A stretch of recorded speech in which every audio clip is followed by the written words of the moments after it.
I am going to pass the host to next person on the list so that it won't drop the call when I drop out.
Raghu, you want to get started?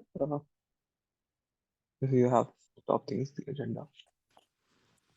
Oh, okay. I thought somebody will drive the process. Yeah, sure, we can. So the first one is 7359, right? So this is kind of a regression in 1.13. I don't know, can somebody share the screen and maybe, or I'll have to join from my laptop because currently I'm joining from iPad. Scott or Shubham, I may need to drop early, Yeah, so I can could you share the screen? Hold on, Yeah. let me that.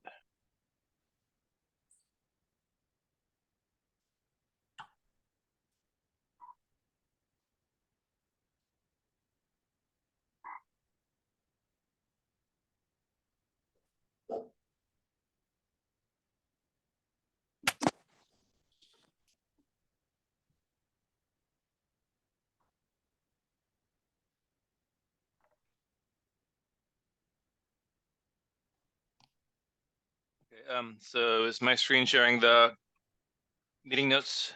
Yep. Okay, great. So yeah, let me go ahead and open up this one. Okay.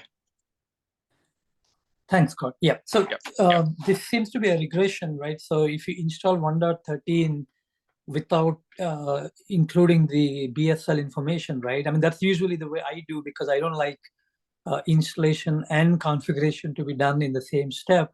And apparently there are a few other users who also open this issue, right? They do the same thing and 1.13 won't come up. The server just keeps complaining that the default BSL is not there. So it's fixed actually. So that is good.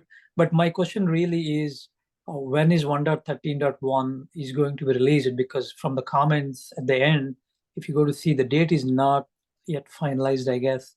But I would consider this to be kind of a I can answer this question. I think we're gonna release 1.13.1 in around mid of March, probably within 2 weeks.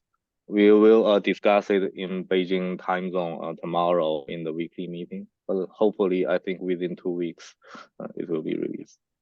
Yeah, I would add this is actually a use case that would eventually affect us on the Red Hat side as well.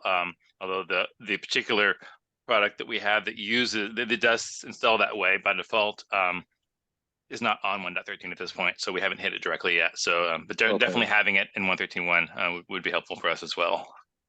Okay. Yeah, we'll add an end-to-end test. But I think to mitigate issue like this, it's also useful, like you guys can verify the post FC or RC build in your pipeline or in your environment to discover this issue before GA. That will also be helpful, right? Yeah, that's true. Yeah. So yeah, for 1.14, maybe Raghu, you can test the FC build earlier, just in case there's some. Sure, we'll do that. Yeah, Danny, thanks. Yeah, I will do that. The second thing I just want to ask, this is more like a question question about the repository maintenance jobs. I've been posting some comments, and I think Daniel, you probably replied, right? So from the design document itself, I do not understand exactly who kicks off the job. So you said the Velero command will run within the server pod, but so who is creating that Kubernetes job? Yeah, the Velero, I think by design, the Velero pod will create a job. Yeah, the main issue, I think it's clarified in the design that we ran into issue when, because currently it's the Velero server doing the maintenance job, maintenance to Copia repo, and in some use cases, usually it's a usage error, like user set up menial, but and as a backup location, but end up backing up this backup repo into the backup repo. So it's like doing the backup recursively and end up making the backup repo very messy. But the problem is that it will crash the Velero server, and we want to avoid that. So we want to decouple that and start a new maintenance job by Velero pod to make it decouple from the Velero pod, like a separate job. So we do not expect user to execute that command to do the maintenance. It's the Velero pod to do the maintenance. Okay. And how frequently is it done? Yeah, I think that part was maintained by another developer in Beijing, but I think that that is done whenever Velero try to connect to the backup repo. That makes sense because if Velero does not connect to the backup repo will not be written, or there won't be any garbage in the repo. So every time Velero try to connect to the backup repo, it will run this maintenance job. So it's not like a regular job, but we do have some different ideas in terms of how should we run the maintenance more effectively. But the main goal for this change is to de-risk the issue that Velero server may crash when the repo is messy.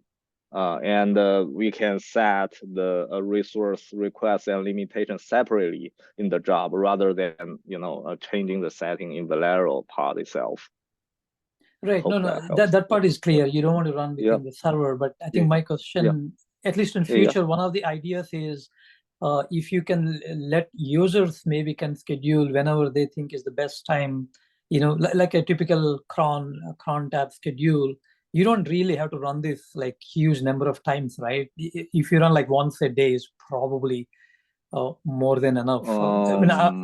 Right? I mean, I'm from our point of view, for example, Crowdcasa, we use similar things. So just from our experience, the way we do is we run it once a day, and users can schedule when they want to do it. And typically, we suggest they do it when backups are not running, when things are idle. That is probably the correct time to do it, even though Copia supports this to run along with the backups. So I think in future you may consider that as one of the ideas. Yeah, so that's an incremental enhancement. I think you can open an issue, but I do remember we discussed that, but Yonghui has some relatively strong opinion, like this is probably the better way, and we don't want to make a lot of change. We want to do it step by step. That's why, in 1.14, we just decouple that. And in future, given that it's a job already, probably we can specify the schedule separately, but there is some Yonghui put a lot of thought, like how should we run the maintenance. So I think it will be helpful if you can open an issue or raise a question in the channel, and I can CC Yonghui, so you can start the discussion. Yeah, sure, will do. And finally, so you said the Velero command itself will run in the job pod, right? Yes. Okay, so that means the Velero binary is being packaged, I guess, right? Yes. Yeah, so again, based on our experience, one thing you have to keep in mind is Velero is a multi-architecture build, right? So you need to make sure that the right architecture binary is packaged, because we ourselves ran into problem where we didn't package correct binary. I'm guessing if we want the Velero binary in the job pod, you're just going to use the same container image that we're already using. Because right now we already use the same container image for the node agent pod and the Velero pod. Yes. So this job pod would just the have the exact same container image. Yeah. Okay. Right. Yeah. In that case, I guess it's all fine. Yeah. Right. Yeah. Okay. That clarifies things. And the final item, I mean, I don't have to. Maybe I thought Scott or Tiger might have wanted to discuss that as well, considering the channel has been exploding since yesterday morning with discussion on this one. But I'll just state my opinion, and then I'll leave it to Scott and Tiger to chip in. It's just incredibly complex to get anything close to right semantics for this delete followed by create semantics, because it varies based on different resource types and things. And couple of suggestions at the very end of the discussion were, it's probably easier to remove the namespace or to scale down. But in all these cases, the simple thing is, why can the users themselves do whatever they want to before the restore, especially if it is deleting the namespace? It's really nothing much, right? It's just like one command for them and then run the restore. So why even bother making the code changes inside Velero? So that would be my comment. But apart from that, yeah, I don't have anything else. You guys can take over.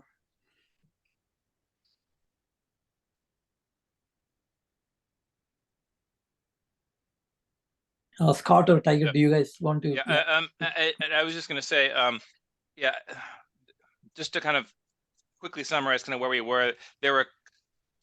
We've all agreed that doing this to work in the general case for all use cases is like I said, way too complex. It's not going to work. There are a couple of simplifications that have been suggested that we've kind of pursued thinking about.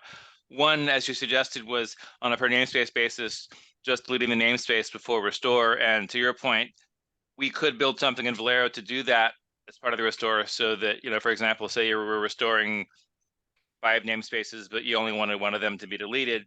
We could build that into Velero, but I think I would agree with you. If the approach we're taking is namespace, it's easier just to have the user do that, and then the user can deal with the, because deleting the namespaces could stall and terminating if you have finalizers and all that, which again Velero would not be able to handle. The other approach that was a little more targeted, that I think really only helps us if the use case that you care about is PVCs, and really doesn't help outside of that. And that was to have some mechanism to say, okay, if I'm going to delete and recreate a PVC, I've got to either scale down the deployment that has a pod that depends on it, or delete that deployment, then delete and recreate the PVC, and then because it's later in the priority, when we go and recreate the pod and the deployment, those get created later. And again, the question does come up: how limited is this use case? Is this also a case where just having the user scale down their pods or delete their pods or whatever before their deployments, before the restore, would be the way to go? One of the concerns, I think, on both points is minimizing downtime. And if Velero does it, that does limit the downtime. But again, possibly at the expense of reliability. Those are the trade-offs here. I would, Tiger, Scott, Tiger probably has some input as well, but I think we need to go back to what are the real world use cases? For example, at Red Hat, we have a user or a customer that wants this. What is their use case? And then we could figure out whether the manual approach would meet the use case, or would it really not be sufficient? I think we kind of have to step back a bit and go back down to what are the base minimum requirements here, and all that. Yeah, no, I agree. So the one use case that you brought up, Scott, is I would say in place restore or the delete and create. Most of the time, important use case is I want to update the files within the PVC. So I want to remove the files and replace them, or in a typical, forget about Kubernetes, right? In a typical other backup scenarios, we do support these kind of options, replace existing, something like that. There, what people mean is that I want to replace all my database files, means delete the files and replace. So mapping that to Kubernetes, people probably need more of replacing the existing contents of the PVC, which is definitely a lot of people ask it for that, even in Velero channels, right? Yeah. They don't want to go down this route of creation of the whole, only one file got corrupted, for example. I want to Right. replace only that one file. I think So if we focus yeah, on that, that'll be good. And I So- do know, so- based on what we've done with, the one of the products we have at Red Hat is MTC. It's a migration specific tool, but we actually did use Restic in cases where you could do incremental migrations. So that we used Restic in a way where we actually did not delete and recreate the PVC, but actually ran Restic against it again. Unfortunately, that approach doesn't work at all with Data Mover or with snapshots. So that's going to be a different, that kind of approach that we took was limited to the FS backup approach, which is not really relevant to the primary use cases we're concerned with now. Just because of Yeah, no, it's outside the scope of this particular issue. I agree. So all I was saying is that maybe it's not worth spending time at all on this issue, and maybe focus on other issues, because this can be easily, not easily, but users can always do whatever operations they want before the restore, and they are in more control than Velero can ever be. and I can say that workaround of just delete this before the restore is something that on the Red Hat side, again, we have told customers in this case, whether it's the namespace or it's a PVC or a pod, that has been the workaround for some time already. And again, I guess your point is, hey, is the solution any better than the workaround, or is it worse? Is really the question I think you're asking. Right. Yeah. We are just automating that step for the users, and at best, I think this was also discussed. Sorry, Daniel, I think you can probably chip in after this one. So at best, you can probably have some facility in Velero that like hooks, right? But you can run that whole thing before the entire job starts. If at all you want to automate this process, and users can provide whatever they want, like deletion of namespace or anything else, something like that. Yeah. Yep. To that point, we actually do have an approved design from a couple of years ago to implement these pre and post backup and restore hooks. It was designed and approved, but I think the users that were involved in this process are no longer involved in Velero, and so the implementation never happened. So that's still something that can be done that has a much more general purpose beyond this, but very well, to your point, could be used for this sort of thing as well. Yeah, I would say the effort spent on that would be much more useful than this one, but that's just my opinion. Yeah. So I think what you've just discussed involve two topics of at least two issues in the 1.14 milestone. First one is regarding the existing policy, how we introduce the replace action to this policy. So it seems that, is it true that we still don't have a consensus, like what problem does it really solve? And I understand that when you try to replace pod or some certain resource, depending on the resource type, there will be some unexpected situation. So I would suggest, although they are in the 1.14, we should not rush to implement. We need to clarify like what problem it really solves, and agree on how do we handle that, and clarify that this brings more benefits rather than confusion. Another topic is about the restore data only design. I think there's some because originally Xun was thinking we should just remove the pod, create the PV, like automate all this stuff, and by providing the parameter, then we think maybe in place restore is better. Then like Rahul, you just mentioned, there may be a more valuable use case, maybe a granular restore, like in the CR, we we explicitly tell Velero, I just want to restore a certain file, not anything more into the existing PVC, so that we do not touch the resources, and that will not cause any race condition in GitHub's environment. That's the best thing. That is definitely a worthy feature in my opinion. Yes, and many people ask it for it as well. Yeah. So I think we're gonna clarify and in terms of the scope of these different works, both for the existing resource policy and the data only restore. But do you guys think these two features are essentially trying to solve the same problem, or are you seeing them differently? So I would say the existing resource policy could be more general than that, although from the use cases that Raghu and Tiger and I have been discussing over the last couple of days, it sounds like the primary case people are concerned about is in fact the same as the data only restore. In theory, this is a much larger issue because it could apply to any resource with immutable fields. For example, I'm restoring a service, and that IP, I think the service IP you can't change once it's created. So the only way to change that would be to delete and recreate the service. So there are some cases where this might be relevant beyond just PV, but it sounds like, at least for the people that have been involved in the discussion, none of those use cases really seem to be high priority customer user concerns. So it might be that the PV data restorer may be the low hanging fruit here, that we can, solve that problem just for PVCs and really worry about the delete and recreate, Kubernetes resources as maybe a lower priority, longer term item. I guess the question I would have, is there anyone on the call here that's aware of a user that cares about this delete and recreate for something that doesn't involve PVC data? Because if we have that use case, that's not covered by what we're talking about. But if the main concern for this feature that Tiger and I have been discussing really is PVC data, then that really is the same problem that you're talking about in terms of data only. Yeah, data only. Yeah.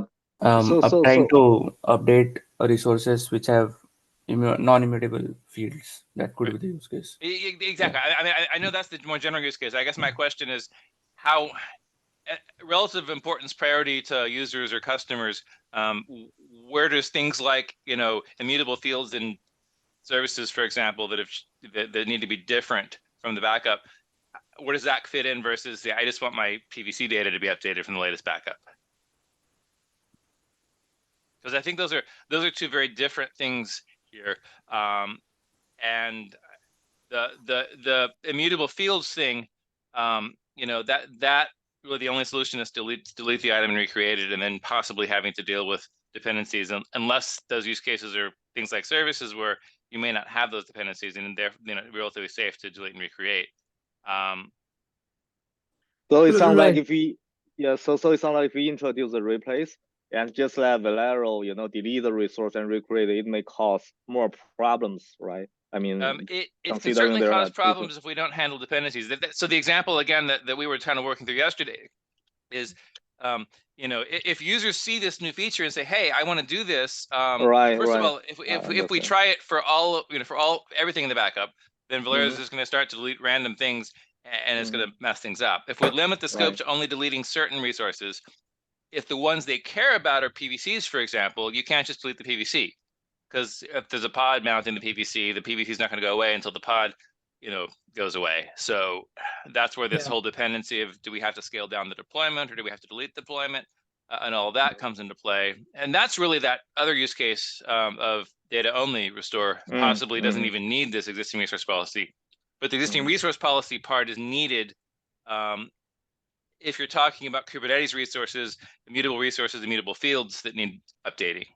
I think one thing to keep in mind, Scott, is even if we put all kinds of intelligence of deployment, dependencies, everything in Velero, is the effort giving you enough benefit, right? It's basically how much effort versus how much benefit you are getting. And in my opinion, first of all, getting this right is near impossible, because things can change, will change, new resources and things. And in the end, the benefit is not that much. Something that users can themselves really do. So the other feature, data only restore, replacing files in PVC, that is tremendously useful. And that is something that users cannot do on their own easily. Yeah. Well, and that's something that can be solved as its own thing, as a limited thing, because we already know what all the dependencies are because it's this very specific thing. The generic Kubernetes resource approach, that's where we're talking. That's why we're talking about plugin changes. For example, you have to be able to then you'd have to write a plugin for your resource to say what are the dependencies on this thing, or Yeah. So again, I think these are two different problems, and it sounds like the data part is something like you said. It's harder for users to do on their own. Although they do have the workaround of deleting the deployment and pod and just having it recreated, but that's kind of a No, big that's hammer, a big hammer approach, right? Yeah, I mean, exactly. So there is value for the users of doing that. The question is the more general case of immutable fields where you say, hey, this will work fine for a service, but it may not work for your custom type. You may have to write a restore item action plugin to sort of tell Velero what the dependencies are, and you may have to modify your restore priority to make sure that those things you're deleting are later in the priority so they get recreated again. Those dependencies. So there's a lot of work on the user side if they have a custom situation. I would say that if there is at all any bandwidth, the other issue you mentioned, the restore job level hooks, that is more useful in a more general sense. Because then So they could just write a hook that deleted certain things before the backup. Yeah. Before the restore. Restore, yeah. Yeah, but in terms of restore level hook, I think that's depends on a plugin. I think we need to revisit that, and I have the impression that to develop that plugin, the effort is really non-trivial. Maybe we can handle that in a different way. We need to. I would suggest we rethink. I would agree. It's definitely a non-trivial thing. I think conceptually at a high level, it's a very valuable thing. But we do need to think about doing it the right way and think about the way that's most friendly to end users to use it. I know on the Red Hat side, we have a few use cases where we really would like to have that. There are cases where a user might need to run this script after the restore. Well, wouldn't it be nice if Velero could just do that automatically? That kind of thing. But yeah, I think that's not part of this scope. That's a longer term thing. We may well need to revisit that. That design was approved probably 2 years ago. Things have changed. Use cases have changed. It would definitely need to be revisited before we start implementing. Anshu, by the way, I see you raise your hand. You want to say something? Yeah, just wanted to add my 2 cents on the issue, right? So for me, the immutable property change is not that useful, and I think a lot of folks also agree. In-place volume restore is something that we are kind of looking for, because that I think already covered in the issue that Jiang raised around the DR scenarios, right? If you just want to do disaster recovery and do an in-place volume restore, that seems like more of a requirement from our end. And restoring particular files is, at least from our end, we are not looking for that capability. Just putting things on the table for our context. I see. Okay. Yeah, I would say another example where again the in place, being able to restore either to an existing PVC or to seamlessly replace the PVC with another one is important. I've seen a use case where you might back up from your main cluster and restore to your, if you have a cluster you're mirroring content in, so you back up from your live cluster, you restore to the mirror cluster, and you want to update that kind of mirrored cluster regularly. For non-volume data, you can just use the update policy on restores and mostly do what you need, except for the immutable things. But that totally fails for volume data, and that's where again this ability to update, PVC, a live PVC connected to a pod or a deployment to say, I want this volume to match exactly what's in the backup. Yeah, I totally agree. The replication scenario is one of the use cases for this. Yeah. Okay, I see. Yeah.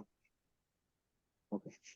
I do have a question about the current design for the data only restore, Daniel. I think I probably pointed this out in the GitHub.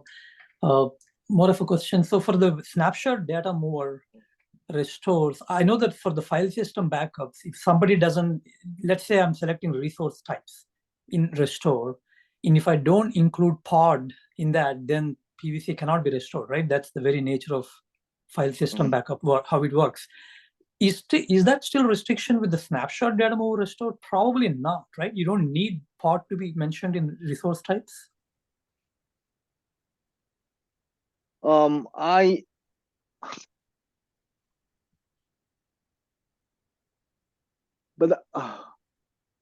I think the way we move the data is still based on file system. So either way, we need to start some pod and copy the data into the PVC.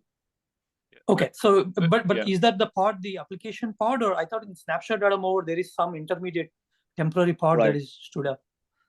Right. Yeah, the intermediate pod. But that is automatic, right? The users don't have to include pod as the type, do they? I think not. But I think I need to double check. I think not. Yeah, you and I wanted to test that. I don't think so. They need to include. It's Oh, only okay. for FS backup as far as I recall. That's good. So now coming back to the PVC data only restore design, if I'm restoring from the snapshot data mover backups, so that design allows me to restore only the PVCs without everything else. And that's kind of is good. But if you're restoring from the file system backup, even in the data only feature, you still need to really bring up the pod and everything, right? I mean, you need a pod. And again, so we ran into this problem again with our MTC product that we at Red Hat, and one of the things that we've ended up doing for that is because we wanted to be able to move the data first before we brought up the application pods. So we actually ended up building the scheme in MTC where we created these dummy pods that just had an image that basically just ran sleep essentially, but mounted that volume. And so we restored those pods rather than the application pods. And then, so that allowed us to quiesce an application, scale down the deployments, and then back up by creating these dummy pods that we spawned. Made the file system backup with RESTIC, and then on restore we did the same thing. We would restore those dummy pods, mounting those volumes, restore the volume with RESTIC, delete the dummy pod, and then do a second restore where we restore the application deployments and pods, and we skipped PVCs and PVs in the second restore. Right. It seems that with the data only restore design, that's what is going to happen for at least the snapshot data mover backups. That dummy pod will come up, PVC will be restored, and then the pod will go down. Right, and the PVC is available for the user. So in that sense, it is good. So the data only restore in the current design, it goes to some extent, but the ultimate is, I think the best benefit would be if the files inside the PVCs can be replaced. Anyway, we already talked about that. Yeah, so just wanted to bring that up. Yeah, thanks. So I see Tiger is asking, when we do that in place restore, will we, need to deleting or scaling down among PVC for deletion? I think given it's in place, we probably don't need to do that. Right? Yeah, I don't so think if you're modifying, and again, I guess here's a case where obviously if you're actually restoring from a snapshot, for example, if I'm assuming you're not covering the case here of just CSI or native snapshots without data mover, because if your snapshot is your volume source, you have to start with a new PVC. You can't modify files in place. But if you're certainly for file system backup, restore, and possibly for data mover, depending on how you do that, because again, if you bring up that the clone PVC from the backup, or copied in from data mover, then you can instead of that, because right now that then becomes your PVC. Or no, I guess you was. No, Scott, to be clear, I didn't mean that I only meant the in-place restore is only for either snapshot data mover backups or file system backups. Yeah, right. Yeah, right. I guess right. So I'm just thinking through that case where, again, if you're doing in place, that means that, for example, for data mover, I don't know if that would mean that we would just basically not use, because the data mover restore, you have the data in your bucket.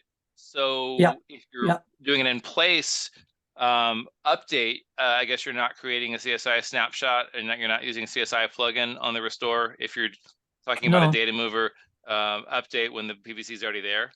Right, we are not using the snapshot at all. You're effectively running either copy or restore commands of whatever files you need. So, and that should work both for data mover and for FS backup, because again, what you have in S3 is essentially the same thing. It's a copy image of Exactly. you know, Yeah, of the file system. it should work in both Now, cases. one case again, I wonder, because again, this is something that we dealt with with NPC, is there's the question of copying files over, you know, from the backup into the live file system. I'm thinking you're going to want to, and maybe Copia handles this, I'm not sure. Two things you're going to want to do. One is you want to not copy those things if the file is already there and it hasn't changed. You know, you can save the bandwidth. You know, the content's already there. We don't need to copy it over again. But that would be optimization, right? I mean, if Yeah, you think it's true. about today, That part's optimization. Right. The other part is possibly a requirements question, but if a file was deleted, Right. do you want to remove it? Because the idea is I want to make my live volume look exactly like what's in the backup, which means if there's something in your live volume that's not in the Copia backup, you might want to remove it.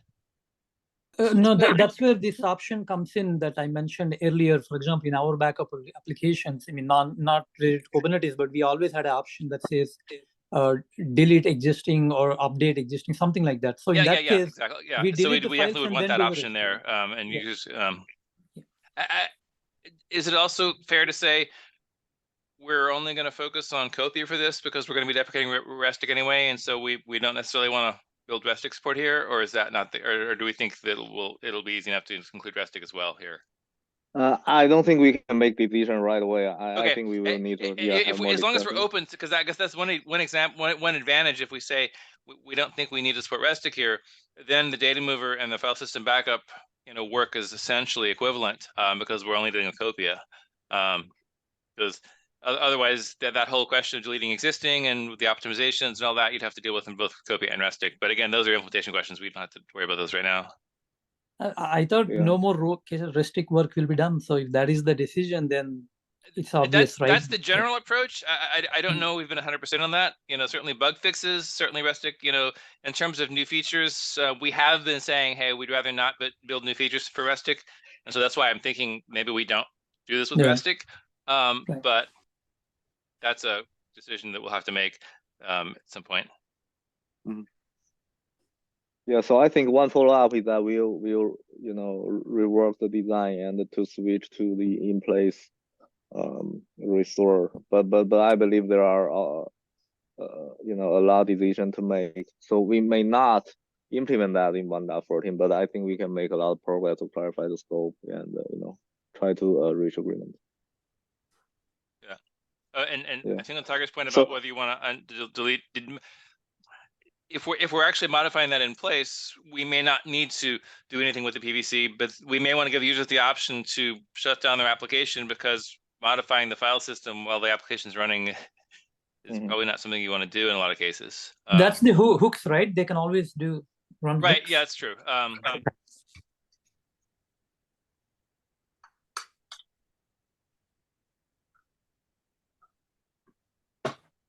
Yeah, so the answer there may just be use existing hooks, because I think I don't know that if I remember the answer to this. I remember talking about this in the past.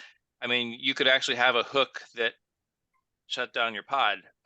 Although again, if the hook shut down the pod, then that would be bad, because then it wouldn't be mounted anymore. So you'd have to do some sort of FS freeze or some, you know, stop your application or something like that, rather than actually deleting the pod. Because if the pod was totally gone, then the updating the existing pod is not going to work.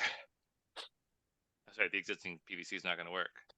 The node agent needs to be able to access that mounted file system, which needs a running pod. But yeah, I think sounds like we're saying that most of what we've been discussing in the context of resource policy should really be shifted over to the data only restore, including in place. And I think that leaves us with existing resource policy for Kubernetes resources is still potentially a thing we care about, but it's a lower priority thing that we may decide is not worth implementing. that Mhm. Hey, one accurate? correction, Scott, right? So in place is still two parts, right? One is a file-based thing, and the other is like a full PV. For example, a CSI-based snapshotting. You just remove the PV and hot swap it Oh, with right. Yeah, another you're one. right. Yeah, you're Two right. The ability scenarios completely to different. just that's true. But I think the hot swapping scenario is that possible? And so I mean, without removing the pod. No, Because no, I yeah, it's No, believe. not no, possible. that's We exactly still have the to point. delete. I think there's two scenarios. One is where you in place make the changes to the files with the pod running, possibly with hooks to shut your application down. And the other use case is nuke the pod, so nuke the TVC, make a new one, which does require either scaling down your deployments or removing your pods and deployments. Yeah, so Well, I don't think Yeah, go ahead. Dan. but I think probably we should divide the work into two parts. Maybe I think the first part is clearer and more aligned with the granular restore idea. The second one, I think it's just a bunch of commands the user can execute before doing the restore, right? Do you think we need Velero to handle the second case? Daniel, so the It second seems case, to me right? that way as well. Yeah, the second one, I don't even know if Velero should or can do any need to do anything. Yeah. I mean that second case, if it's a limited use case, you could again just say to the user, hey, if you want to completely replace these PVCs with brand new PVCs, scale down your deployment and delete your PVCs.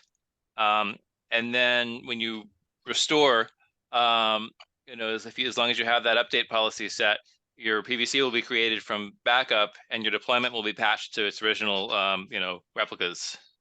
Right. See, it's more of a DR scenario, Daniel. If you have an active passive cluster, you are just backing up the active cluster and restoring it to the passive one. It's kind of the scenario Scott also called out, right? You're replicating it to another region and just doing an in-place restore there. But we But don't really want to for the customer to delete everything and then do a restore, where it's only the PVCs that we might hit issues with when we kind of try to override.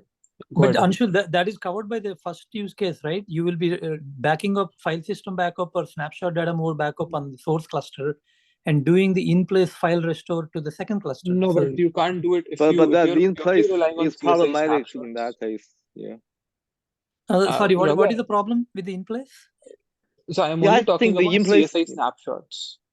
Yeah, Sorry, but for the in-place, you will need to delete all the files and copy all the files via file system. I think that's very inefficient in many ways, right? We're talking about the constant replication of the data, right? No, It could I potentially think be we are more talking efficient about. actually, because if you have it set up so that you don't copy files that haven't changed, you're just copying files with modifications and deleting files that have been removed. And Right. so you might have it lets you get a true incremental update. Whereas if you delete the PVC and recreate it, you're copying the entire contents out of S3 or your BSL into your new PVC. Right. So if you have the incremental restore, then I would consider the in-place restore to be a better mechanism than doing anything to do with snapshots. I mean, anytime you're talking about active passive, snapshots are not really a solution in my opinion. I mean, snapshots are not a backup solution, right? They have very limited use. So you really have to back up to some other place and restore from there. It could be a different region, Anshul, you're saying, right? So snapshots you may not even be able to use like that. No, if you kind of transfer that, the routes I'm trying to explore right now are non-S3 routes where the platform itself can give you capabilities to have that snapshot available there to restore. Those scenarios are what we are trying to kind of evaluate. I understand for you are evaluating the S3 side of things, but I am personally not that. We don't use those solutions personally, and we are investigating more on the snapshot side. Even if you have it in the same region, right, and you just want to kind of just continuously do restore it from one cluster to another, you need to do it at a that snapshot level restore, if the platform gives it to you. Yeah. Right. If you anytime you're doing with the snapshots, then I don't think granular files will work, right? Because Yeah, the way it's not relevant. granular files we talked about using copia file restore, for example. So yeah. Yeah. So file restore has not been something which has even come in discussion before today's meeting, Raghu, around this in-place Yeah, restore. I understand. I understand. So yeah, yeah, just right. Yeah, I'll ask some team member in Beijing to involve the discussion after this meeting. Yeah, I expect more discussion on that. Shall we move on to other topics now that we've discussed a lot about this? Yeah, I want to talk a little bit about handling the parallel backup CRs. Unfortunately, I didn't have time to handle that in 1.13, but I just rethought about this. I think, Scott, you mentioned the major use case for the concurrent CR handling is to when backup is taking relatively long time. You want to do a quick backup to a smaller set of resources. Yeah, that's certainly one of the use cases. And we're not talking about the proposal that, in terms of making a large backup faster by running multiple threads for one backup. You're talking about the 2 different backup CRs running at the same time, right? Right. Yeah. So again, one example to that is maybe you have a whole cluster backup, that runs on a schedule, and it takes 3 hours, 4 hours, whatever, and then you have an individual user that says, "Hey, I want to back up my one workload right now," and you happen to start that right as the big 3-hour backup began or 4-hour backup began. The multiple backups would allow that small backup to actually complete, more slowly than if it was running alone, but still, in a few minutes, not waiting for 4 hours to begin. Yeah. So have you tried to use the max concurrent reconciles in the controller? I think that may solve the problem. There may be some conflict issues we need to handle because there are overlaps into backups. That's exactly. I think that's kind of where we were going with this. Is that part of is like you said, part of that process is going to allow multiple reconciles in the controller. But like you said, we're going to have to build in some kind of conflict handling there. The main thing is we don't want to be backing up the same pods at the same time because the hooks could mess with each other. I think right now the conflicts I'm aware of really are limited to that, because right now the only hooks we support are on pods. So if you have a pod, if you have a hook that shuts down an application and then restarts the application, for example, you don't want 2 backups backing up that same pod, with overlapping time, because, backup 1 shuts down the application, starts backing up, backup 2, again, tries to shut down the application, which is already shut down, starts backing up, then backup 1 finishes, restarts the application, which means the second backup is going to have the application start in the middle of the backup. So yeah, I see. So that's the main conflict that we need to work through. So it's more work than just setting the max reconcile. It's also building in some kind of logic to determine. So I think, please go ahead. Yeah, I was going to say the simplest thing to do. I remember thinking through this, and Sean and I had some kind of conversations about this. The kind of big hammer approach is to say, if these backups have any namespaces in common, right, don't allow them to work concurrently. So, right. But there's a case where the whole cluster backup is going. You don't solve the problem. But I think because given they are running in the same process, we can introduce some maybe log mechanism. Like if namespace A is being backed up, we add a log. And if the other reconcile try to back that namespace, you need to wait until exactly. The log and we is could reached. even go at the level of the pod, and this is where again, Sean and I have some discussions about. Because we were one of the things that we're doing before then is setting up, getting these dependencies set up so that you can run multiple threads in a single backup. So we have these worker threads that are already saying, okay, I'm working on this pod, so we could have some kind of lock mechanism saying these pods are the ones that are currently being backed up. And if we make those shared across the backups, then you can say, okay, I have 2 backups that might have the same pods in them, but if one backup starts, we have to wait. So if the second backup wants to back up this pod, someone else, it waits till that backup's done, its hooks are done, and then it. But in terms of this mutual exclusion, I do have opinion. I think let's keep the boundary at namespace level. If you agree that, I think I can do some POC and see how things go, and maybe write some draft of the design for discussion. I think namespace level is a good place to start. That's kind of where I was going as an initial one. I think we may want to eventually, try to make it more granular, but I think that's an enhancement we can do later. Okay.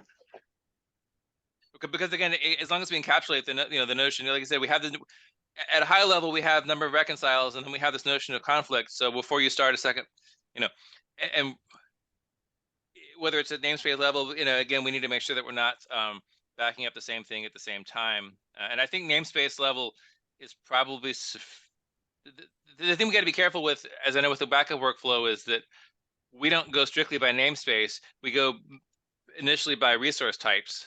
And then within the resource types, we go by namespace. So we got to work. Yeah. My personal opinion is that we should keep the scope, like you mentioned, the big hammer approach, because another reason for that is the backup repo is organized per namespace, and if we allow the concurrent backup to the same namespace, even for different resources, we may see concurrent connection to the repo, and there may be something unexpected. So I think keep the boundary at the namespace level is easier to maintain and easier to understand. Certainly as the first phase, as the first approach. I think we may be able to eventually narrow that down, but that's going to be more complicated and require a little more granular. So I think basically, if we make sure there's no conflicts in namespace, there's a couple of use cases where this is not going to work well for.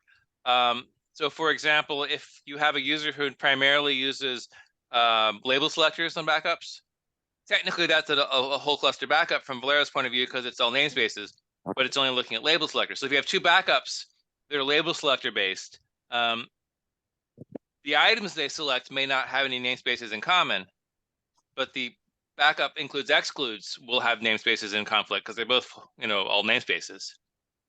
So there's an example that wouldn't be served well by this first phase, but it would work perfectly well if your backups are all namespace scoped. Yeah, I'll double check the label selector based backup, but I think I'm gonna but I would agree. I say first phase, first approach, filtering on namespaces makes perfect sense. That was kind of my initial thought as well on this. I do want to be open to expanding that, making it more granular in the future once we can work through the implications.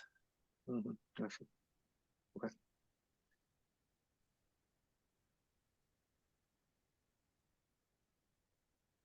I don't know, Sean, if you had any other thoughts on that. It's fine if you don't. I know because we both had talked about this in the past as well. But and I didn't know the reason why the idea for the worker pod was given up, because I was not working on Velero at that time. And do you have? I don't have a lot of insight because that discussion. And I don't know, Shubham, if you remember any of this. I think most of that discussion happened, I think, even before I was direct, maintainer. I just kind of followed through later. But I think I kind of agree that the separate pods kind of add its complex. I mean, part of the issue is that we're talking about one controller out of many in Velero, and we already have multiple threads because backups and restores can happen at the same time, for example. So I think the approach of just using reconciles is probably going to be a lot less impact on the overall. And that also allows us to do things like when we eventually want to be more granular with things, if we're in the same pod, in the same container, we can have some sort of shared structures that are synchronized that we can use for more granular conflict avoidance, even if right now we're only doing top level namespace overlap. Okay. And but for example, one of the things that we're doing, again with the more immediate design around making a single backup go faster by having these multiple worker threads that manage backing up these groups of items, we might be able to use that same pool of threads for the concurrent backups rather than each concurrent backup has its own set of worker threads, because then that could explode into too many threads. So that, for example, if you have one backup going at the same time and you've got, say, you know, I don't know, 10 or 20 of these threads that do backup item at, you know, one at a time, the number of items you're backing up at a time with one big backup might be 20. But if you're running two backups at the same time, that 20 is shared across the two backups. So again, you won't get to the point where, oh, we have 20 threads per backup and we're running 5 backups at a time. That's 100 threads, you know, Velero is going to kind of crawl. So that's again, those are things we can work through once we get detailed designs. I mean, the point is there's going to be some overlap with this concurrent reconciles and eventually the multi-threaded backup, and we're going to have to make sure those play nicely together.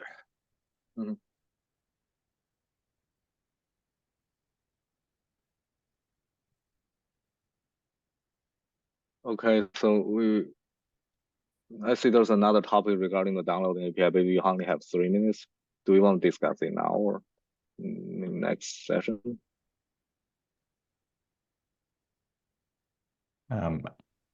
I'm just putting it out there that you know, everyone's here if they want to discuss, but otherwise we can move it to next week too. Yeah, it's around midnight in Beijing. I think I will have to drop, but yeah, if you want, you can continue. But I think if I drop, the meeting will end. I cannot make non-Broadcom person as a host, it seems. Okay. I think the only person that want to discuss this was Wenkai, right? I don't know if you want to stay on, but otherwise, yeah, we can drop for next week.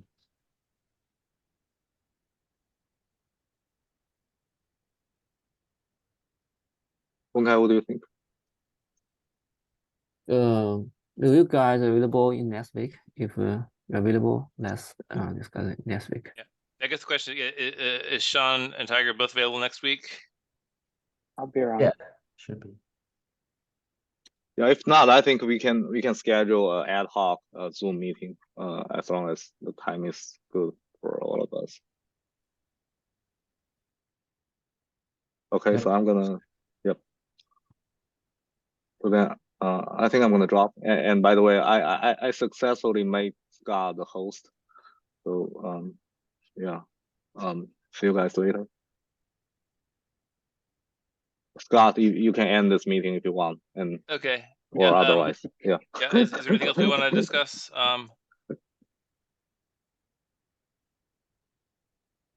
Nothing from me. Yeah, I'm 'cause, good. okay. Let me go ahead and. Okay. So this is the end of the meeting, and we will next week on the Beijing time. A note for those in the U.S. Switching to daylight savings, so the Beijing meeting will be at 8 p.m. U.S. Eastern rather than 7 p.m. starting next week. Just keep that in mind. Because Beijing does not change times for daylight savings. So that's it for now. They're smart. Okay. Exactly. Yeah. Okay.